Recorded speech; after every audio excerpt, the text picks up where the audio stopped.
Good evening again, everyone. Welcome to night number 2 of Words Flow Festival. Thank you, everyone. I am your host, Shanika Benjamin. I will start by saying it off today because I said that very late yesterday. I'm a poet myself, a Croydon girl, and many, many, many other things. Thank you to every single one of you who tuned in last night. It was beautiful. If you didn't tune in, you missed out. So make sure you go back to Upper Norwood Library Hub's YouTube or Facebook and check it out. We had some really amazing young poets yesterday. Jamal, Shantae, and Sam. We had the Young Poet Showcase. Check them out. Look out for them because they're going to do amazing things in the future. Make sure you know their names now. And also, you've got a little time before we get into performances today. About a few minutes or so. Make sure you, one, share the link. Invite someone who should be here, who isn't here. Get yourself a drink. Get comfortable. Get your snacks. And be happy on your sofas or in your chairs and really feel a great ambience with us today. Also, as well, you can make donations online, either on, I think it's on Upper Norwood Library Hub's Facebook page. Please, please, please donate. They're doing such amazing things here. Really and truly, we couldn't do it without them. So please do donate for this wonderful, wonderful, wonderful festival. So tonight, I am so excited. We have poetry and conversation from 3 absolutely fire, wonderful poets. You are going to love it. We have Joe Duggan, we have Mark, Mr T Thompson, and Miss Yankey. So everyone at home, I want you to get involved too. I want you to get involved like you're actually here with us. Who has been to a poetry event before?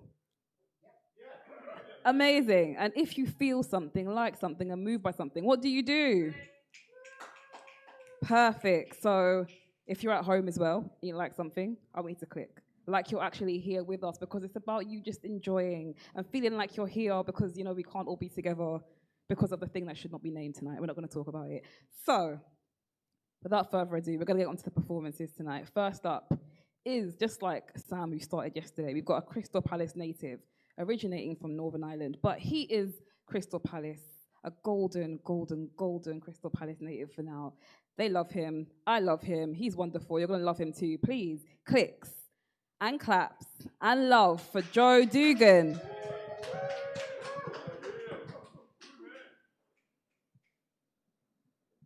Hey, thank you. Thanks, Shanika. It's really nice to be here. And it's really nice to be in such a good lineup as well. Yeah, nice one. So I'm going to kick off. I talked about this with Shanika before we did the night that I was interested in doing something around the theme of mental health, kind of come up a little bit. So I know that sounds, I guess that might sound like a bit of a switch off, but I think in the way I do it, it's very personal to me, so I try to connect it in with some of my own life. The first one is, probably doesn't sound like, I've always considered the first one quite a light, kind of almost silly poem, but I actually realized that the reason why I wrote this back in the day was because a friend of mine got barred from a local pub and how that affected his life.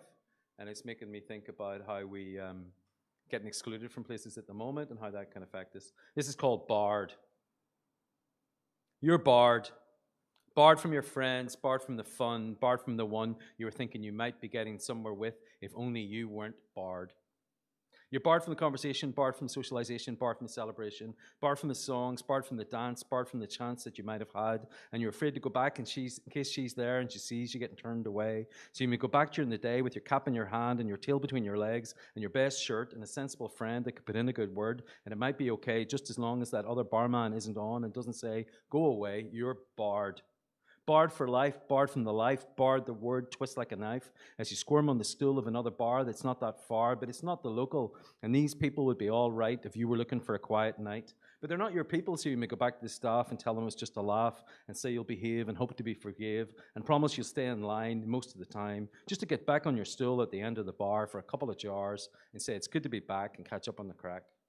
But for the rest of this quiet night, you've got to sip on your quiet pint and think about how hard it is to be barred.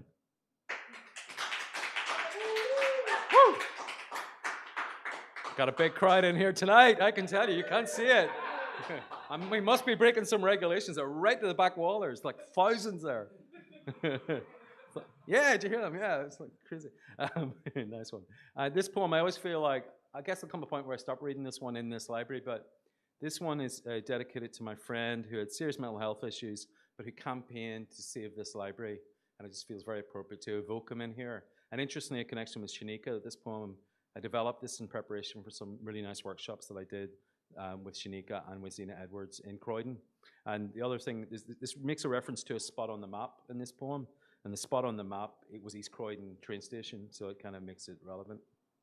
So this is for Robbie, who campaigned to save this library successfully. It's a spot on the map, a signal on the phone for the first 9 days. That was all that was known. Despite all the possible sightings and Facebook posts, and all we knew was that he had got to this point, and then either his battery died or he turned it off, or I suppose it could have been stolen. He turned us all into detectives. It's a spot on the map, a signal on the phone for the first 9 days. That was all that was known.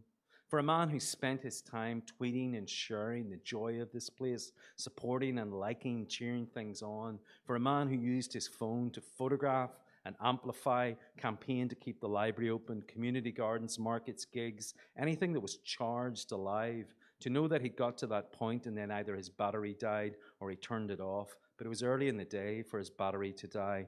It's a spot on the map. It's a signal on the phone for the first 9 days. That was all that was known.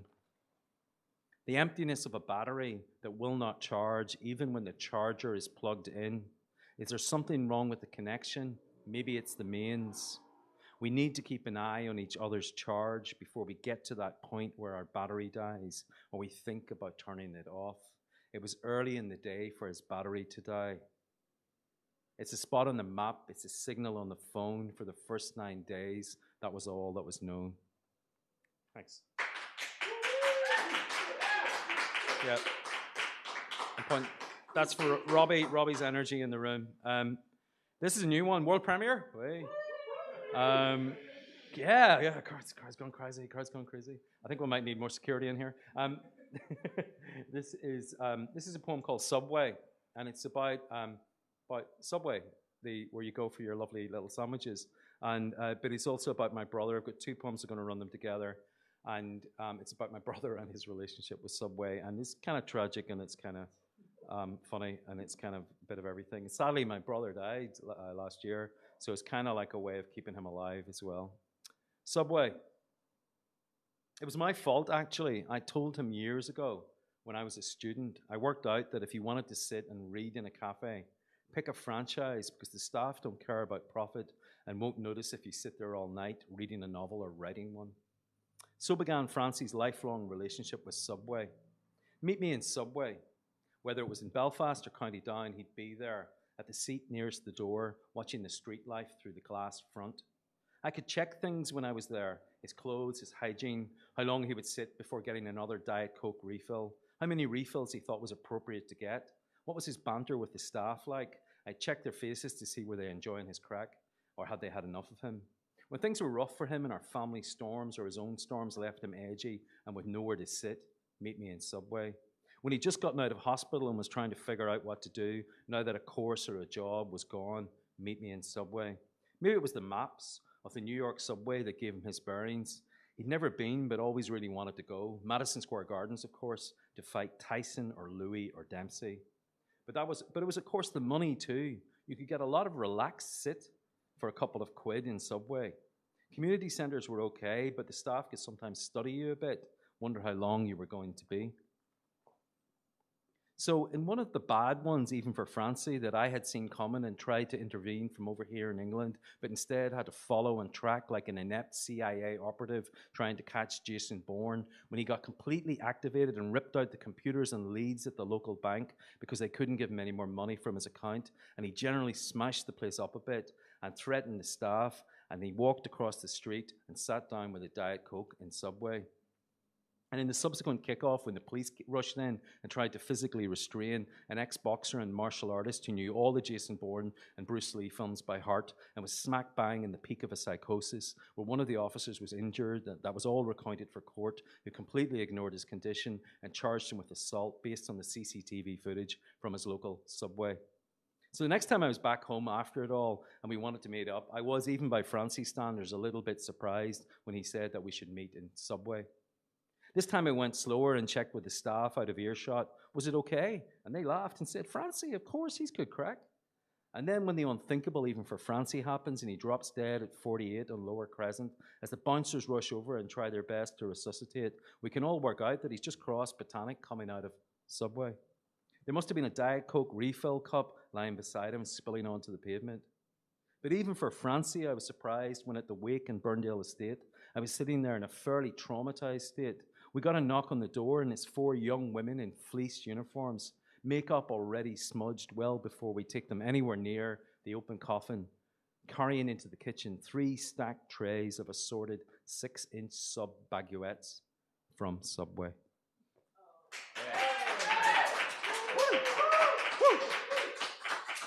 And I'm going to finish on this one. This is kind of follows on. I'll just go straight into it. This is a tribute to my brother who did box before mental health kind of took over his life. And in Ireland, they don't always allow people to make eulogies at funerals, so I found it, but they like poems. So I wrote this and I got away with doing this for my brother. This is called Francie the Fighter. The bell rings and he comes out punching for the 47th round. The 46th had been tough, but better than the 45th, when he'd lost his mum and spent 2 months in a strange ward where he didn't know any of the staff and every shadow was a threat beyond the average imagination. So the 46th had been tough, but better than the 45th. And of course, he'd been in training for years and had developed many techniques over the previous rounds. 3 photocopies of the same Rocky Marciano picture so he could see it wherever he went in his flat. A mental map of all the cafes in Belfast that do free refills and don't mind if you sit on for a bit. An historical back catalogue of old classic fights to play during shadowboxing. My number on his phone and a good few other family and friends who wouldn't give off if he rang too late. Affirmations, targets and goals, all over the walls, targets and goals. When your brains get scrambled every 3 years, you've got to know how to rebuild your world from scratch. An audience of positive thinking, political and boxing books and DVDs, all arranged so he could see the faces cheering him on, especially when it got up late on his duvet days. Books and DVD covers as ringmen, cornermen and supporters. De Niro and Raging Bull, Brando on the Waterfront, Pacino and Duvall in The Godfather, Michael Collins, St. Anthony, Steve Biko, Wayne Dyer, Jersey Joe Walcott, Rocky Marciano, Simon and Garfunkel, Michelle Pfeiffer and Mahatma Gandhi. An article about a woman who'd taken up running in her 50s and had lost a load of weight. Everything you needed to get out of bed, everything you need to get out the door on one of those particularly bad duvet days. So the bell rings and he comes out fighting for the 47th round, bobbing and weaving, jab, jab, keep up your guard, lead with the left, targets and goals, talking about a 5K and a new course, plans on the phone, but suddenly the fight is stopped unexpectedly on medical grounds. No one saw that coming. Every 3 rounds he'd been knocked down, taking punches that would have left me broken, but he just kept getting up and coming back for more. Ladies and gentlemen, we give you in the red corner, fighting out of Burndale Estate in Belfast, in the very colourful shorts, the undisputed, undefeated, heavyweight champion of my world. Thank you. Thank you. Thank you very much. Joe Duggan again, everyone. Thank you. I just fall into his words. I was just sitting there just falling into his words. So beautiful. And also shout out to Robbie from the poem who had a part in saving this beautiful library that we're in today, this beautiful space. So that's wonderful that we're able to pay homage to him today. Thank you, Joe.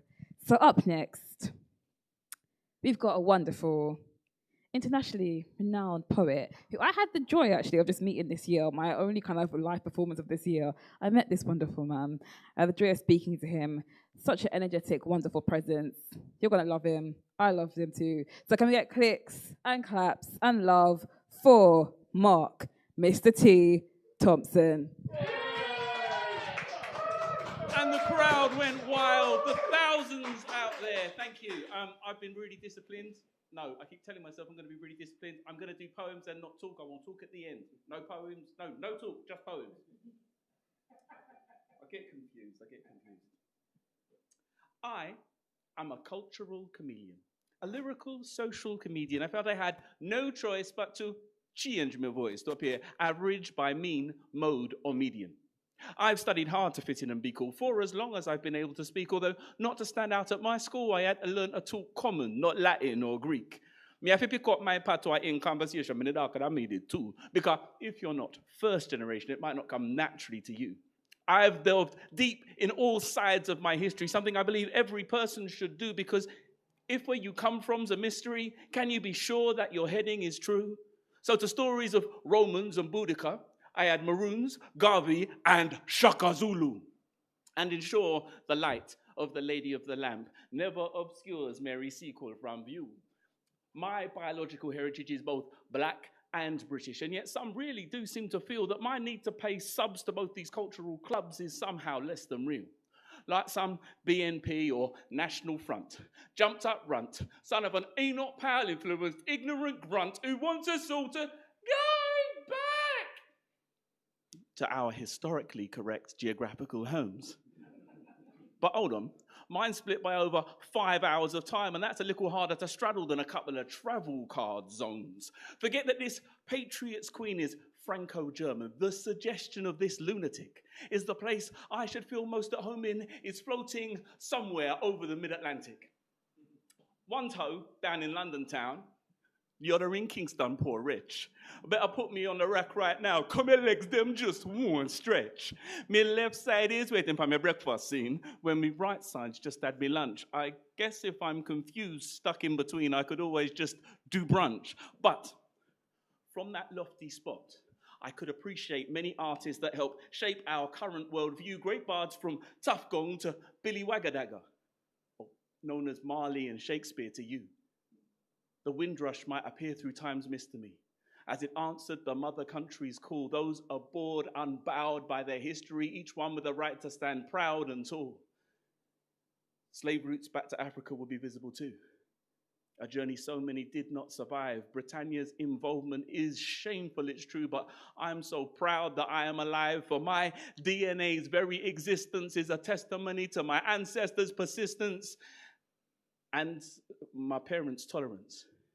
Even when surrounded by overwhelming ignorance, it is a unique blend of Aboriginal British bloodlines and those of the invited immigrants. So, yes, I am a cultural chameleon, a lyrical social comedian, and now, by choice, I change my voice to appear more than average by mean, mode, or medium.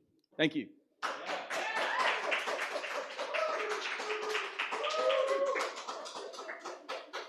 In lockdown, I've had to come up with all kinds of tricks. I've been writing so many poems, I just couldn't learn them fast enough. One of the tricks has been, I've been recording things on this, which is scrolling the words for me. Cheats, I know. Sorry, no words, just poems.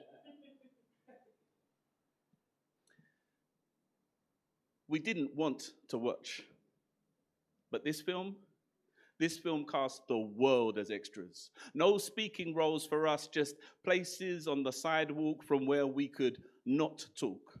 Simply the silent witnesses to scenes that should not be seen. I said simply the silent witnesses to scenes that should not be seen, but they were. And now we are all haunted by the breathless last of the life that passed beneath the knee. Oh, to be clear, we are all sure this has happened before, but this crime, we got to see. And this time, the guilt just could not be any clearer, and in that moment, we could not feel any nearer or any more powerless. And as the words of reason poured from round about us, we could tell that they fell on deaf ears. And the darker amongst us, we saw our darkest fears as our ancestral mothers above us cried even more tears for yet another soul they would see too soon. But without doubt, what truly marked this out as a chalk line for change was how reason went unheard. Those that were there had spoken the words that we would have spoken if they had been us, if we had had the chance to cuss two bad words in his defense. But in fact, we know, because their actions show, all the words in the world could have made no impact on their indifference. This is why fists everywhere have been raised in defiance. Yes, raised in the air past many a tear-streaked cheek of those who now refuse to be so meek and mild. Man, our anger is wild, and like your shame, these words proclaim there's a chance our anger may never be tamed. But let me take a moment to breathe. Because that's one privilege which I still have. We've seen some try to shatter Malcolm and Dr. Martin's dreams under jackboots that wish to stomp on the green shoots that grow from the grassroots, who know these three words to be true: Black Lives Matter. And what happens next? People, that's up to you.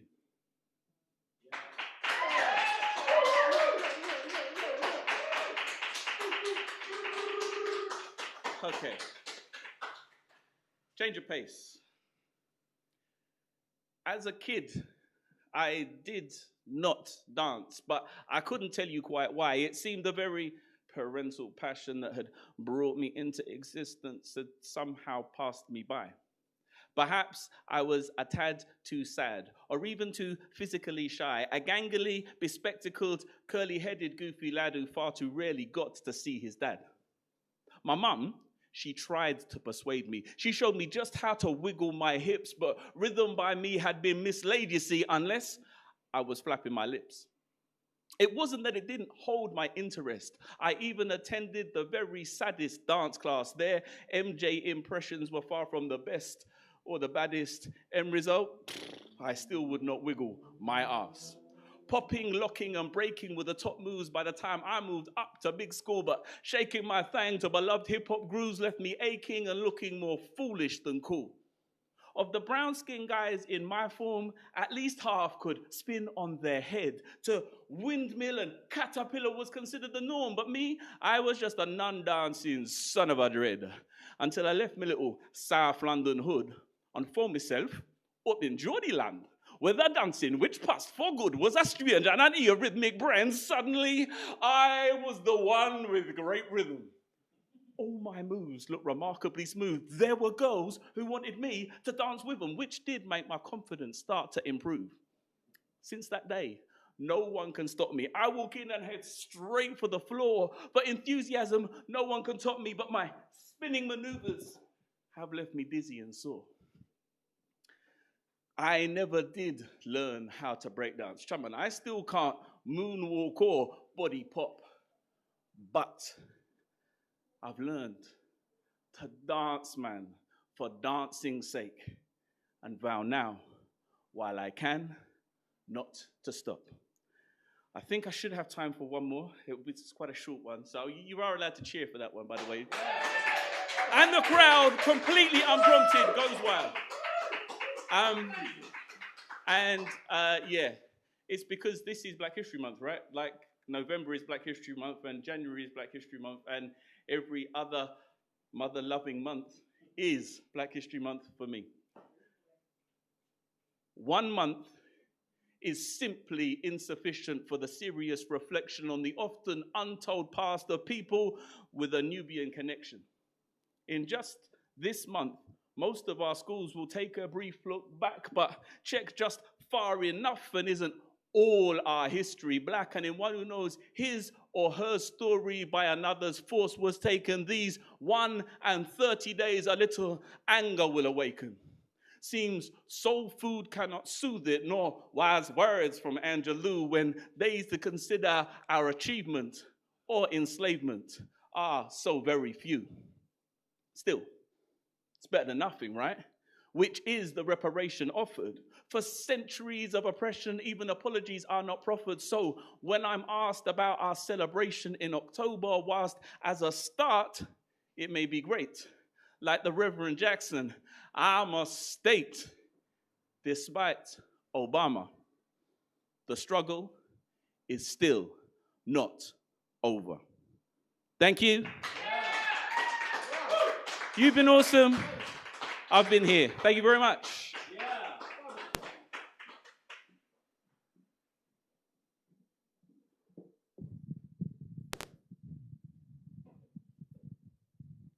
Thank you again, Mark, for that. The live stream is fun, guys. For that wonderful, vibrant performance, full of power and wonderful things. Thank you so much. Really wonderful. So I'm excited for this next performer. She has been all over the world and she has this phenomenal energy. But I was blessed to meet her a few years ago in Croydon. And she's blessed the stage every time ever since. So everyone, get ready. Make sure you share this link as well, because people have missed out on great poets already. Don't miss out on any more. So clicks and claps and love for Miss Yankey. I am more than a machine. My instincts are automatic, machine-like in their habits, mostly human, sometimes animal.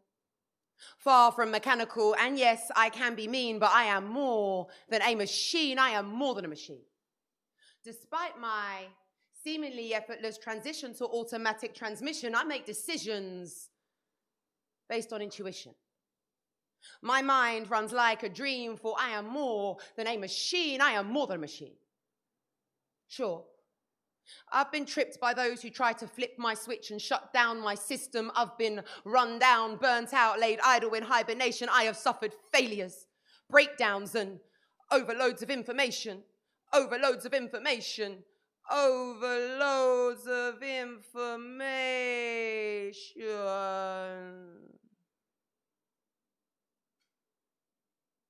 I was temporarily temperamental, but now I'm making rapid progress. I rebuilt my entire system, rebooted and fully charged with wisdom. Listen, I am more than a machine. I am more than a machine. I was not built to be man's slave or man's maid. And even though a man part made me, I am not man-made. I am more than a machine. I am more than a machine. I am a multitasking Wonder Woman with warrior genes. My perfectly reassembled parts are powered by the rhythm of my heart. My body holds the dust of ancient stars. My words, they might be abstract, but they're my art. And I'm happy painting scenes of blue and green, for I am more than a machine. I am free. Thank you very much. Thanks, guys. Hi, I'm Miss Yankey. That's MISSYANKEY. Look me up. Follow me. Thank you to Shanika and Upper Norwood Library for having me. I guess it wouldn't be a Miss Yankey set if I didn't do a political piece. So this one is an open letter to Cressida Dick, and it's titled FTP. How would you feel if your son was illegally stopped and searched on a regular basis? How would you feel knowing that people walked by your innocent child and didn't say shit? How would you feel knowing that your child was arrested on charges that were baseless? How would you feel if your son was illegally stopped and searched on the basis of his race, but if you call it, it's a card that you're not supposed to play, but they're playing with the life of your child like it's a game, and society keeps on telling you that it's perfectly okay? How would you feel? How would you feel if you were told to swallow that anger and be gracious? How would you feel if your son was mentally ill and guilty of no crime other than losing his mind, but was still treated like one of those black boys in hoodies that they demonize in the papers? How would you feel if that same son was restrained like an animal and threatened with a taser when he's already in cuffs and doesn't pose any danger? How would you feel? Because I feel sick to my stomach. And my mouth is full of blood from biting on my tongue when I should be speaking up. I wrote this because I'm angry at the way we let the police discriminate against our children when there are laws they're supposed to keep. I wrote this because I'm sick of being told not all police, when so many are complicit in the silence that they keep. Are you not your brother's keeper? I see you see, but do not speak. I see you stand and watch your brother beat a black boy till he bleeds. You claim that you're a good cop, that you care about the streets. But how can you be an angel when you support the devil's deeds? What kind of dick would insist that the police force was no longer institutionally racist? Cressida, it's been 20 years since Macpherson. Aren't you the same person that in not so many words said it was hard to imagine a day when institutionalized racism was curbed? And now it's magically gone away. Please. Do you know how many times I've pressed play on my timeline only to find black boys guilty of no crime being harassed by your thin blue light? So either you're being disingenuous or willfully blind, but I don't have time for your for your big white lies. It's easy to turn blind eyes when racism and police brutality isn't your reality. When the system in which we live continues to spoon-feed racist mentalities, it's easy to deny my truth and maybe even feel a little bit mad at me for making you uncomfortable with words that will be over in a minute, when every minute of the day a black life is reminded why it doesn't matter to a system that still hasn't paid for its crimes against humanity. Fuck the system. Fuck the police. Fuck your feelings and fuck formalities. And if you have to question why I'm questioning moralities, perhaps you need to think on what you've accepted as normality. Thank you.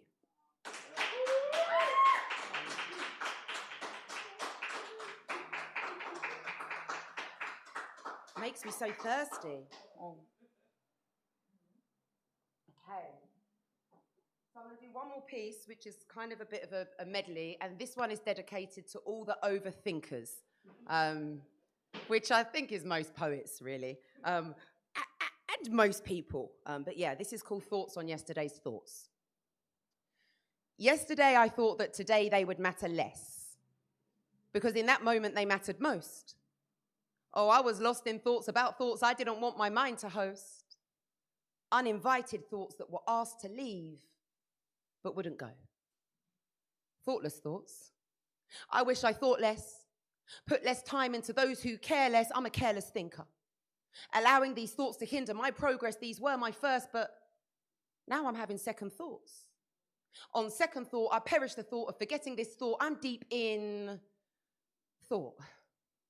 I wish I thought better, sought better, but I cherish the thought. This line of thought has me repeating patterns I thought I'd fought hard enough to change. I thought wrong. I'm waiting on a busy platform for this thought to pause, but this train of thought stops at no station. I'm impatient.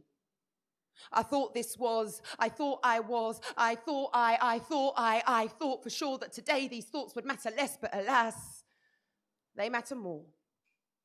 So I try to think less and write more. I draw pictures with words that no one can see. My pen is loaded with invisible ink. As I hold it above this crumpled page, I can hear myself say, speech is silver. But remember, you're trying to be golden. So although I will always hold on to this flow, there are undercurrents that you will only catch if you go deep enough into the river of my thought chain. I break chains in silence, but make waves so violent that some can't help but be overpowered by the force of my water. Mammy of two daughters. No sons, but mammy of two balls of bright burning fire, so I have two sons. I said, mammy of two daughters. No sons, but mammy of two balls of bright burning fire, so I have two sons. This mum can handle the flames of any inferno. My water falls like Niagara or Victoria. My flow is mine and cannot be mined by minds that don't recognize signs. My water signs important, find the message in my sun and rising. I'm riding the waves of my pain till I reach the crest before resting in the still waters, contemplating the borders that separate the orders of Omni. I'm in tune with Neptune. You cannot divide my sea, you know this. You are not Moses. You are not Oceanus nor Poseidon. You may never disrupt the flow that was bestowed upon me. Do not think that because you know my flow that you know me. I am only a conduit of messages from a never-ending story. I will flow forever, like the lines that flowed before me. See, my timeline is timeless. My mind travels at supersonic speeds. Galaxies of thoughts orbit my cerebrum. Sometimes I get lost in the vortex of my cortex. I create here with no context, land of the lawless. Two hemispheres, left, right, day, night, black, white, and I create on both sides at all times. My timeline is timeless. My bloodline falls like a ley line. I know these nodes like ancient codes, so when I lay lines, I flow like ancient modes you can believe in. I lay lines across this globe like a dodecahedron grid. My timeline is timeless. I've got a very strong legacy. with very strong genes from a very long line of very strong queens. I close my eyes and I can picture the scenes. I walk where they walked. I dream what they dreamed. They flow through my veins. It's their blood that I bleed. You see, my timeline is and will always be timeless. Thank you very much. I've been Miss Yankey. Thank you. Thank you, guys. Thank you. Didn't I say fire? So I'm going to invite all of the wonderful poets to join me. Bring your chair. I'm going to move this mic stand away. Things like that. We're going to join me here just for a little conversation. And also, we have mic leads. Bring a mic. Right, perfect.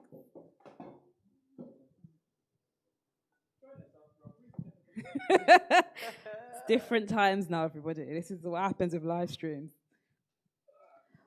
Wonderful. Also, as well, and this time as we, do our technical things, please, remember to donate. Please donate. Please click share the link. And if you have any questions, please type them in, and I'll ask them to the wonderful poets around me. Also, as well, I'm gonna just move the plant a bit. Anyone in the audience as well, please feel free to ask questions. So it's all good. So, hello again, everyone. I'm back. I want to say, first of all, thank you to the three of you. Again, wonderful, different, diverse. Which is my first question. You're also different, but you are all poets. What is it, do you think, why do you think some people are so determined to keep poetry into the confines of this one specific thing, one specific way, like on the page, talking about specific subjects? Why do you think that is? Who wants to go first? Okay. Go on. Do you know what I think? We have a long history of beautiful poetry and page poetry in the UK. Yeah. And a lot of people, and rightly so, feel very, very precious about how poetry is structured, how poetry is presented. It has this beautiful, rich history. And I think when you have big changes in poetry, sometimes there's some resistance. I'm pretty sure Shakespeare had some resistance back in the day. So I think for a lot of people, perhaps it's a lack of understanding of the difference between what we do with spoken word and what we do as page poets. But for me, a lot of page poetry translates beautifully into spoken word and vice versa. So I think we're moving to a time where people are starting to be a bit more open-minded about the crossover, but we have a long way to go. I agree. No, I mean, I have some opposition to the term page poetry, because other than the likes of concrete poems, which are all about how they appear on the page, other than that kind of concept, I think all poems are heard.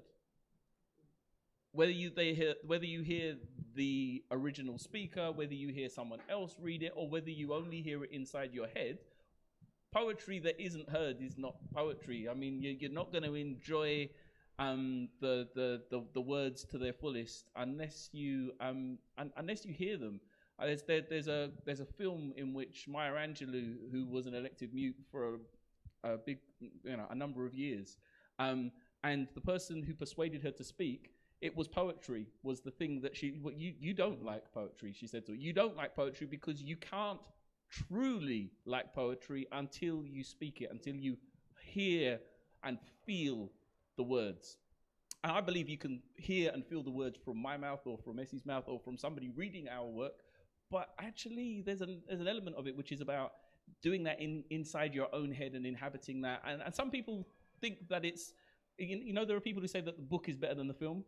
I think that there's the page poet, the real fierce defenders of page poetry are those people who believe that it's better when they imagine it for themselves. And I'm not going to tell them they're wrong. I'm just saying it's not the only way. The movies are big business. You may have noticed they've been around a little while, and people actually enjoy having a story told to them, whether that's on an audiobook or at a cinema. Yeah, I'd agree with what you said, and I think also from Ireland, there's also quite a fairly strong oral tradition. Poetry wasn't really meant to live on a page as such. And I think it's a good question though, because I still think, like you talked about resistance, I still think there is a bit of hierarchy and gatekeeping going on, and it can be a bit disturbing sometimes, where it can be used as a sort of like a placement of work in terms of its validity. Like oral or spoken word isn't quite as good as page poetry, and I know that has shifted a lot, and there's been a lot of progress even in the time I've been living in London, but I still think it's there a bit, and I think it's something that will continue to challenge. I think in Ireland, I don't think I think certainly there is a strong tradition of oral poetry in Ireland and around the world actually, and I think maybe the UK just needs to embrace it even a little bit more. But what I find interesting is that sometimes they accept it when it comes from outside the UK, Yeah. but if it's coming from within the UK, oh no, we're not supposed to do that in the UK, we're meant to be. I mean, I know that's a bit of a generalization, but yeah. I mean, the irony of championing Shakespeare at the same time, words that were never designed to be read. Yeah. You were not supposed to read the words of Shakespeare. You were supposed to go and throw peanuts at the man who said the words of Shakespeare. I say the man because it would only have been a man or a boy. Yeah. But, you know, the idea that we champion that as being a higher form of art because it's written down, when it was never, you weren't supposed to look at that. You weren't supposed to look at that. You were supposed to hear it and be part of it. Really, really interesting. I think it's interesting how we can take certain art forms, how we want them to be now rather than how they were meant to be. And particularly Shakespeare's a great example because he's put on this pedestal and there's certain little things where it's even the accents people read often kind of posh, which isn't how they're even meant to sound anyway, which I learned recently and I was like, oh, that's really insane. So it's interesting how we make things to be. I want to start with you at this moment, Joe. You did a beautiful set that was very much focused around mental health. Yeah. What do you think about the link between mental health and poetry? I really want to look at that. That's interesting. Well, I think first of all, in really simple language, I'd say, like I think about my own life, and I'm lucky never to have been hospitalized with mental health issues, but I think we all have. We all are on that spectrum somewhere. You know, members of my family have been hospitalized. But I think, like for example, when I was at uni, I think it saved me a bit, just having an outlet, having a notebook, and having read stuff that excited me, and then thinking, I want to write like that, and suddenly like spilling my heart on the page, I think really helped me deal with anxiety on a practical level. And I think that's even where my writing started, sort of getting stuff on the page. So I think for me personally, I think it's always been a bit of a crutch. Crutch isn't the right word, but something that supports me. And I think it's a way of making sense of the world and making sense of the really difficult stuff. And like writing a poem about your brother dying when he's not supposed to die yet has really helped me own that. So I think definitely from a personal level, I definitely think it's be really helpful. And even if it just stays in journals, you know, if it never comes out and shows it to the world, it can be really useful at that level as well. Powerful. I can resonate with that. I'll come to you as well, AC. You have a wonderful initiative for Poetry Prescribed, which is all about linking poetry and mental health. What made you start that? Why do you think it's so important to use poetry and like mental health as a holistic tool? A bit like you said, actually. For me, I wrote something recently, actually, about just the pen itself and the process of writing being healing. I found great catharsis in writing. I think most poets do and have kind of used that, like you said, as a way to release. And it's as simple as a blank page in terms of writing for your mental health before we get onto the other benefits. It's a safe space. You know, there's no judgment from a blank page. You don't have to defend yourself or explain yourself. You don't even have to read it out loud. It can stay between you and the page. Sometimes getting something out of your head, whether you're talking to, not everyone has someone to talk to. You know, we take that for granted. And I've had a few people that have been of the opinion that poetry and mental health shouldn't be put hand in hand. There's a few people that have quite had that strong opinion, but if anyone's been on a waiting list for the NHS for even CBT therapy, I think we do need more and more recreational and therapeutic opportunities for people to come and engage in wellness and health, because you could be waiting for a year, 2 years, you know, so it's something that connects people in different ways. And for me, running Poetry Prescribed workshops, I mean, we could have a whole discussion just about the benefits, so I won't go on, but I will say that in the 3 years, for 3 years in November we've been running, I've seen it change people profoundly. I have a lot of people that regularly come to the workshops. It promotes a sense of community, having a space for people to come together and talk and share. And it's also a great catalyst for conversation. I've been and worked with community mental health services, for example, with patients that won't speak to their psychologists. Wow, okay. But after a session of poetry, they suddenly are speaking about trauma or what's happened to them. And often that's because I'm not asking them directly to tell me their business. I'm not asking them to tell me about their feelings. We're talking about the poem. Yeah. And sometimes in talking about something in the poem where they relate to it and just asking the question, do you relate to that in any way? Provides a safe way for somebody to actually talk about their health. So that's one thing that it does. And also it promotes empathy. You know, you can sit and listen to like the poem about your brother and it gives you a deeper understanding. And the last line in the poem that you did about, what was the line about him being that the champion of my world. The champion of your world. Yeah. It just, poetry can just make you understand someone's pain in a moment. And I think, especially given the current climate, it's really important for people to feel heard, validated and listened to. But it's really important for other people that perhaps aren't listening to have a chance to be empathic and to understand. So that's all I have to say on it for now. Otherwise, I'll talk forever about it. Thank you so much. I love what you're saying about being heard and voices. It's wonderful with you, Mark. You used a variety of voices within your own voice to share that. How did you come to the idea? What made you want to do that? And what was it like for you to balance those different voices? Because it is different parts of you. How did you find that balance? And what made you want to do that?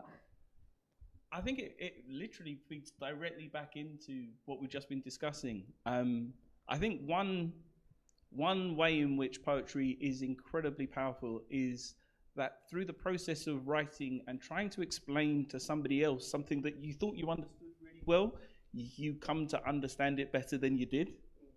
I'd had this concept of being from an Anglo-Jamaican background that I've been playing with for years.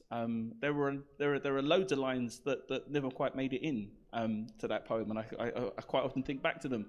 But the process of writing the poem better explained what I was trying to do, which was to understand that I did this thing. These days they're calling it code switching. I didn't know that, when this poem was written, I'd never seen the word code switching, and code switching usually refers to languages, but it can easily be referred to dialects or accents. And I had found myself adjusting to make other people more comfortable to the point where I wasn't sure which was my own voice. Wow. And having trained as an actor, being told not to use my own voice and being told to use other voices, and then realizing that there was a power in being able to switch between different voices and communicate better with different audiences depending on which voice you use, has been something that I've gone on to try and include in everything. But I think it comes back to this thing of better understanding yourself is the best way to understand. You start off by trying to understand something that you already think you know, and by writing about it, you find you know it better when you try and communicate that. Quite often they say you learn something better if you try and teach somebody else, and I think it's the same process. I mean, I'm also a bit of a Marxist, and Marx said, philosophers seek to interpret the world. The point, however, is to change it. And I think that poets are one of the most powerful groups of change makers, because we can reach into people's hearts and minds and help them to connect with themselves, and through doing that with everybody else. And that's the process that I'm most interested in being involved in. That's beautiful. Poets are amazing change makers. I have to agree with that. So as we draw to the end, which I'm really upset about because I'm really enjoying this conversation. Time goes by too quickly. But Joe, first of all, coming to you.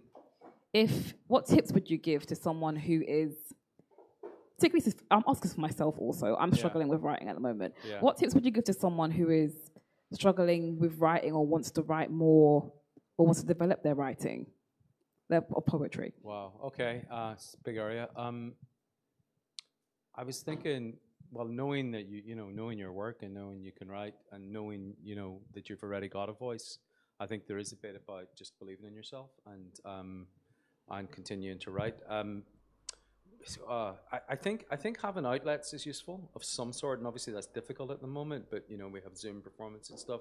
I find that I am certainly personally more productive if I know there's some kind of outlet for it, it helps me focus, and maybe a little bit of discipline around a deadline. That's one thing. And hanging around with peers, going to some kinds of workshops, even if it's not like seems a bit random or maybe not exactly what you're into, it can spark you off in a different way. Hearing how even people you think, oh, I'm not sure I'm going to like this person's work, like just hearing different people, you might go, oh, you know, the way he wrote about that, I'd like to try something like a completely different curveball on that. So I think keeping a notebook around you all the time. And I've started getting into, I'm in quite good flow at the moment. I've definitely not been my whole life. I think it's trying to create some space for yourself, which can be very challenging. But I find with lockdown and stuff, I have managed to get rid of some distractions and keep. And then the other thing, I heard this quote that I quite like. It's, I don't drink alcohol anymore, but I still quite like the quote, which is write drunk, edit sober, which is that kind of idea that you just create. Don't try to overthink it or anything. Just get it on the page, and you can, because like I'm wafting through notebooks, hopefully for a second collection at the moment, and I'm really interested in what you come across, and even if it's not a finished piece, something that you just jotted down late at night or whatever. Oh yeah, you know, something there. So I think don't worry too much about where it's all going to go. Thank you, Joe. Mark, what advice would you give someone trying to discover their voice and work through that and hone their voice? There is certainly to trust that you do have a voice. Yeah. That we all do have a voice. Even the people that I work with I worked with people who had specific language impairment, who had problems with receptive and expressive language, but they had a voice.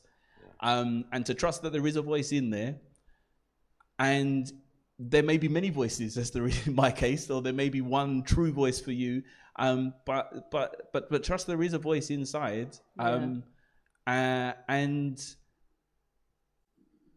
that I think some of the things Joe was saying about finding a place where you can have an outlet, whether that's an open mic night that you go to once a month, whether that's a writers group. Find somewhere that your writing is going to go, because if it's not got a place that it's going to come out, yeah. I think it's hard for you to know whether your voice is authentic. I think I come back to the point I made about Maya Angelou. It's partly about giving voice to these things, actually speaking the words, and that can be hard. I mean, I'm lucky. My mum listens to most of mine. My wife listens to most of mine. I have people who will listen to me. Admittedly, they get, you know, they've heard some of it too much, and they hear too much sometimes. But yeah, find somewhere to let it out. And listen to other people. Your voice will also be kind of an aggregate, a sticking together of all the other voices that are part of your experience. So you know, you will hear echoes of other people that are important to you in the way you phrase things, in the nature of your voice. And so, yeah, enjoy that. Look for the other voices inside your voice. You know, there are all kinds of games to play with this, but the most important thing is trust that you have a voice, and that whoever you are, your story is of interest. If you can be truthful and honest, everybody is interested. I'm interested in literally everybody when I remember to shut up. I love that. Thank you so much, Mark. And finally, Miss Yankey, you're a firecracker performer all the time. What advice would you give to someone who's performing, wants to up their performance, or who is just starting to perform their poetry? Oh, that's a good one. I'll say firstly, write about what you care about. Because when you care about what is going on the page, you're always going to perform it with a certain amount of passion. It doesn't mean that you can't perform other poetry well, but for me, the stuff that you're really passionate about and that you genuinely care about, it does something to the performance. It's almost more important for you to make sure that you deliver it just right, because you really care that the message is heard. So that's my first one. Second, find your tribe. Like Mark said, whether that's a regular open mic night you go to, or it's a writing group. When I first started, I wasn't doing performance poetry. I was doing page poetry. I mean, I didn't know what the difference was, to be fair. It was just words. But it was online. It was an online group. I didn't leave the house much at the time. I was really depressed. And I found this wonderful writing group that would give a writing prompt twice a week. Mm-hmm. And I would sit and I would write, and the agreement was they would read my poems and comment, and I would read 6 other poems or whatever was there. And that was amazing, because it got me thinking about styles and stuff before I even was on a stage. I was thinking about I know what I want to write about, but now let me look at how I can write and kind of see what other people are doing and take feedback. Step 3, get yourself a mentor if you can. I've had a series of wonderful mentors right from the beginning, and I think you should always have someone in your life. It doesn't matter how much experience you've got that can advise you and that can kind of give you constructive criticism and isn't there just to gas you, is there to actually help you to improve, because that should be consistent. You can never be at the top. Like, there's always, you know, a good poet will tell you a poem's never finished. Yep. You said you sometimes look back at that poem and are like, oh, these lines could be in. And finally, take a leap of faith, man. The poetry community, not bad people, will click and support you and encourage you. So you've got to take a leap of faith. I think I was shaking with a notebook and I couldn't hold a mic when I first started. It was a horrible experience performing, I'm not going to lie, the first few times, but so worth it. So I say rip the plaster off, just stand in front of a mic with your notepad, read a poem, and then you'll be hooked. That's it, everyone. Rip the plaster off.